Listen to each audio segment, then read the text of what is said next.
seperti bisa di media sosial itu sekarang lagi rame-rame Ustaz, lagi rame. Kenapa mantau media sosial terus? Kenapa ngaji Quran ya?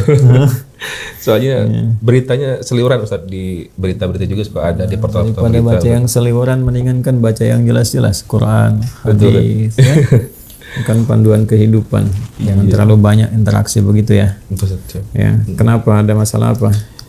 Ini Ustaz, rame lagi diperbincangkan itu yang di medsos itu ramai soal dukun. Dukun Ustaz. Dukun yang bahkan yang menggunakan ayat-ayat Al-Qur'an Ustaz, seperti itu. Ada yang begitu. Iya, ternyata. Begitu ya? Ustaz. Betul. Zaman Nabi dituduh dukun, sekarang dukunnya pakai Quran. Iya. Pertama, jadi hukum berkonsultasi, meminta sesuatu, membenarkan dunia perdukunan atau apa yang dikatakan dukun sendiri, itu ancamannya tinggi dari Nabi SAW. Berbahaya itu, ya. Jadi ada salah satu hadis yang diriwayatkan oleh sahabat Abdullah bin Mas'ud radhiyallahu taala anhu, beliau menyampaikan, qala Nabi sallallahu alaihi wasallam, Nabi sallallahu alaihi wasallam pernah bersabda, "Au bima ma'na wa kama qala Rasulullah sallallahu alaihi wasallam, man ata arrafan aw sahiran aw kahinan fasa'alahu." Siapa yang datang, kata Nabi sallallahu alaihi wasallam, kepada arrafan. Arrafan itu orang sebut sekarang kayak orang pintar, gitu kan. Nah, paranormal lah ya. Nah, macam-macam lah selalu dibahasakan yang bagus-bagus ya. Padahal juga jadi masalah. Kenapa disebut orang pintar? Karena yang datang bodoh gitu. Iya juga betul. Kenapa disebut orang pintar? Karena yang datang bodoh kan. Kalau nggak bodoh kan nggak datang ke situ. Iya. Tapi intinya begitulah gitu, penerawang dan sebagainya. Nah, kemudian yang kedua sahiran, tukang sihir, magic dan sebagainya yang memang ditujukan untuk sihir, santet dan semisalnya. Lalu yang ketiga kahinan, dukun. Jadi ada satu kayak paranormal, kekinian dia bahasanya.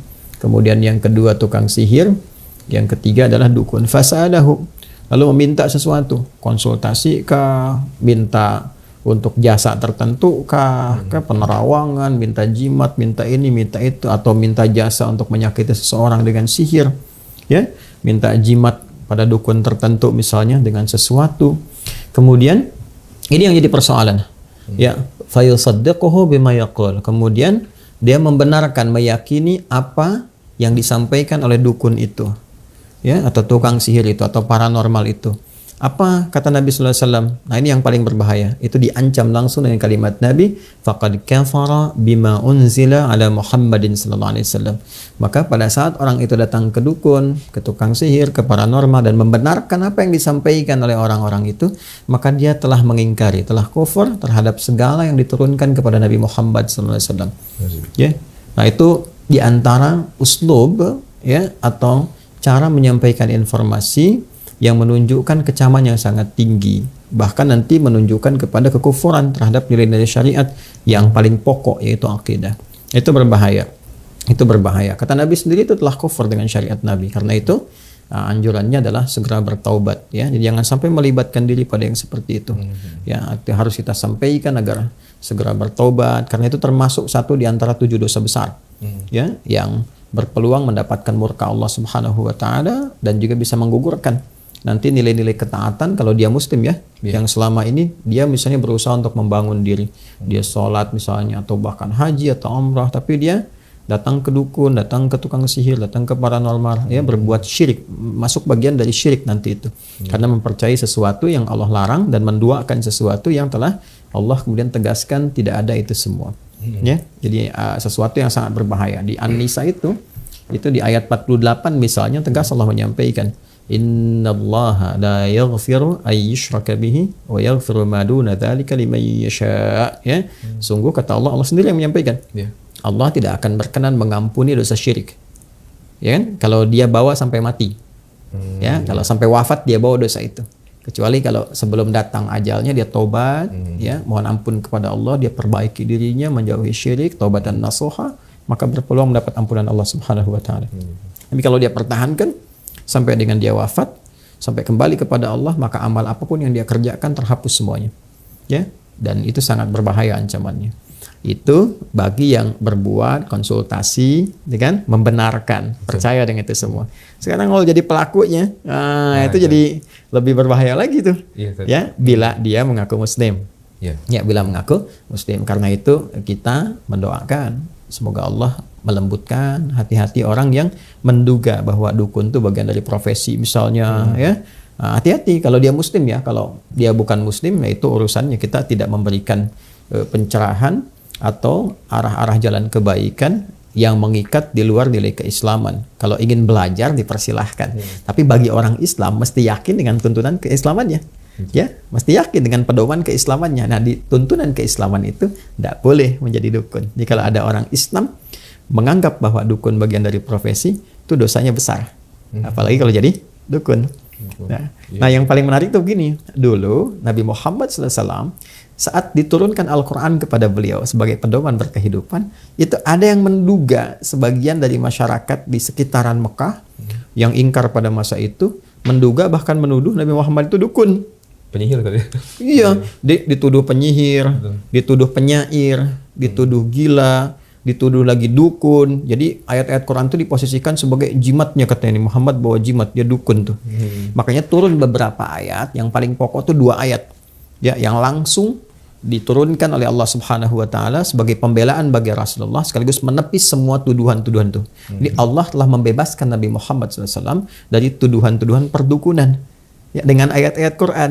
Lalu kalau datang orang membawa ayat Quran dan itu dukun, itu dosanya besar sekali. Nabi Muhammad dituduh dukun, ya, Qurannya sebagai jimat, dibebaskan oleh Allah tuduhan itu. Lantas datang orang belakangan, ya, mengaku dukun, membawa ayat Quran sebagai jimat, itu dosanya besar. Kebayang nggak cara berpikirnya? Ya? Nah, di surat apa kira-kira? Di surat Al-Haqqah, ya, surat Al-Haqqah ayat 42. Wa ma huwa biqauli kahin qalilan ma tadhakkarun. Kata Allah, dan Quran itu bukanlah jimatnya para dukun. Ya, Quran bukan perkataan dukun, apalagi digunakan misalnya, ya, untuk magic tertentu atau ini dan itu dan sebagainya yang dipahami sebagai bagian dari perdukunan, itu nggak boleh. Qalilan ma tadhakkarun. Orang-orang yang berpraktek seperti itu, kata Quran, itu nggak pernah zikir tuh orangnya. Ya, qalilan itu kalau pakai ma, itu kesannya nggak pernah. Ya, kayak orang Arab bilang begini misalnya, qallama ta'tina atau qallama tazuruna. Kayaknya kamu lama itu kan diartikan sedikit ya, dikit sekali datangnya gitu kan, dikit sekali ngunjungin saya ke sini. Nah, itu terjemahan bebasnya. Tapi secara balaghah kata qallama ta'tina itu atau qalilan ma itu menunjukkan nggak pernah. Jadi kalau seseorang sudah berbuat maksiat, itu pasti implikasi terbesarnya kesolehannya akan menurun. Ya, karena salah itu lawannya soleh. Jadi kalau solehnya naik, salahnya turun. Kalau salahnya naik, solehnya turun. Ya, makanya orang-orang munafik itu sedikit zikirnya. Innal munafiqina yukhadi'una Allah wa huwa khadi'uhum wa idza qamu ila sholati qamu kusala yura'una an-nasa wa la yadhkuruna Allah illa qalila wa la yadhkuruna Allah illa qalila. Ya, An-Nisa ayat 142. Kata Allah, orang munafik itu kan banyak problemnya tuh. Banyak maksiatnya, banyak salahnya. Makanya kalaupun zikir itu cuma sedikit, itu pun kalau ada kepentingannya aja. Ya, untuk kebutuhan dunianya. Ini zikir tarik ke dunia. Nah, para dukun itu disebut oleh Quran qalilan ma tadhakkarun, hampir nggak pernah zikir. Apa di antara zikir itu? Quran, gitu kan? Itu disebut dengan zikir. Inna nahnu nazzalna dzikra. Jadi para dukun tuh pasti kalau dia mengaku muslim pun bawa ayat Quran, dia sendiri belum tentu bisa baca itu. Ya, ngajinya pasti berantakan tuh. Salatnya pasti nggak benar tuh. Nah, itu bahasa Quran. Ya, kemudian ada lagi di surah At-Tur, di ayat ke-29. Fadzakir fama anta bi ni'mati rabbika bikahinin wala majnun. Ya, wadzakir, ingatkan, share, pahamkan orang, gitu kan? Kata Allah, ingatkan orang-orang itu, ajak pada kebaikan, doakan, sampaikan kelembutan, dakwahi. Kamu itu telah mendapatkan nikmat Allah. Kata Allah Subhanahu wa taala, Muhammad SAW, engkau dengan nikmat Rabbmu itu diberikan kenikmatan besar. Dengan nikmat itu, engkau bukanlah seorang dukun. Kau bukan pula orang-orang yang terduga mengalami penyakit jiwa, gitu kan, disebut gila dan sebagainya. Engkau bukan itu. Engkau adalah orang yang mendapatkan kelengkapan nikmat dari Allah Subhanahu wa taala. Jadi artinya hal-hal yang berdekatan dengan dukunisme, ya, paranormalisme, sihirisme dan sebagainya, itu menjauhkan seseorang dari nikmat Allah Subhanahu wa taala. Dan kenikmatan terbesar itu ketika seorang hamba tersambung dengan Allah lewat zikir. Hah? Paham nggak? Ngerti ya? Jadi yang begitu satu diabaikan. Sekalipun seseorang dia mengenakan misalnya perangkat-perangkat keagamaan, keislaman dan sebagainya, tapi membawa risalah-risalah, informasi, ajaran-ajaran yang bertentangan dengan nilai keislaman, jauhi. Yang kedua, doakan, karena dia pun selama hidup masih punya hak untuk menjadi soleh.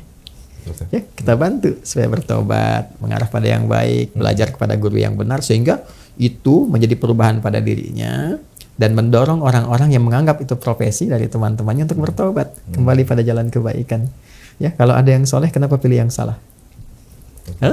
Rizki dijamin nggak oleh Allah? Dijamin. Diberikan nggak? Diberikan. Terus yang menjaga kita siapa? Allah. Yang merawat kita siapa? Allah. Allah memberi jalan yang baik tidak? Kalau ada jalan yang baik, kenapa membeli yang buruk? Betul. Hah? Betul. Paham ya? Iya, paham. Alhamdulillah. Cukup?